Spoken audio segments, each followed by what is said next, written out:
बिस्मिल्लाहिर्रहमानिर्रहीम। अस्सलामुअलैकुम। यूट्यूब के ऊपर मुबीनास कुकिंग चैनल को देखने और पसंद करने के लिए मेरे तमाम दोस्तों का बेहद शुक्रिया।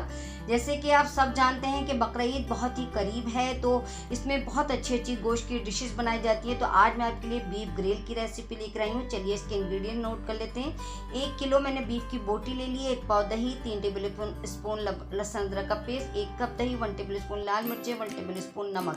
चलिए इसको बनाना स्टार्ट करते हैं। देखिए जो मैंने गोश्त इस्तेमाल करा है उसमें हड्डी भी लगी हुई है और फैट भी लगा हुआ है। इसमें फैट का इस्तेमाल किया जाता है क्योंकि जब ये कुक होता है तो फैट के साथ जब ये गोश्त पकता है तो बहुत ही लजीज बनता है। दोस्तों मैं इसको कुकर में कुक करने वाली हूँ, आप इसको पतीली में भी पका सकते हैं।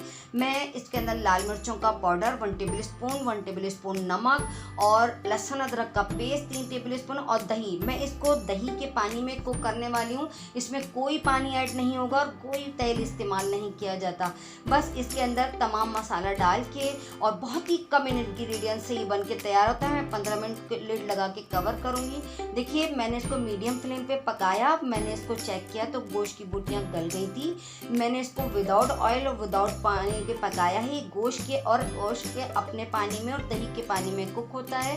और अब ये तैयार हो गया है। अब ये जो बॉयल गोश्त हुआ है, अब मैं दूसरा स्टेप बताती हूँ आपको।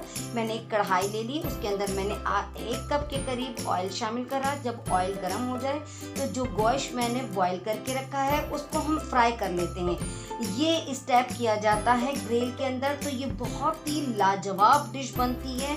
तो आप लोग भी इसको अपने मेन्यू में शामिल करिएगा। बकरीद आने वाली है दोस्तों, तो मैं आपके लिए बहुत अच्छी अच्छी गोश्त की रेसिपीज़ लेके आती हूँ जो मैं अपने घर में ट्राई करती हूँ। तो मैं सोचती हूँ कि आप लोगों के साथ भी उसकी रेसिपी शेयर करूँ। दोस्तों ये हम बिहारी स्टाइल से बनाते हैं और इसको हम विदाउट रोटी और विदाउट चावल ये ऐसे ही सर्व की जाती है और ऐसे ही खाई जाती है। देखिए मेरी रेसिपी बिल्कुल बनके रेडी हो गई है। अगर आप लोगों को मेरी रेसिपी पसंद आए दोस्तों तो मेरे चैनल को ज़रूर सब्सक्राइब करिएगा, बेल आइकन को दबाना हरगिज़ मत भूलिएगा ताकि हर आने वाली न्यू रेसिपी का नोटिफिकेशन सबसे पहले आप तक पहुंचे। और अगर आप लोग नए हैं तो आप लोग भी जल्दी से सब्सक्राइब कर लीजिए। मेरी वीडियो को लास्ट तक देखने के लिए थैंक्स फॉर वॉचिंग। अल्लाह हाफ़िज़।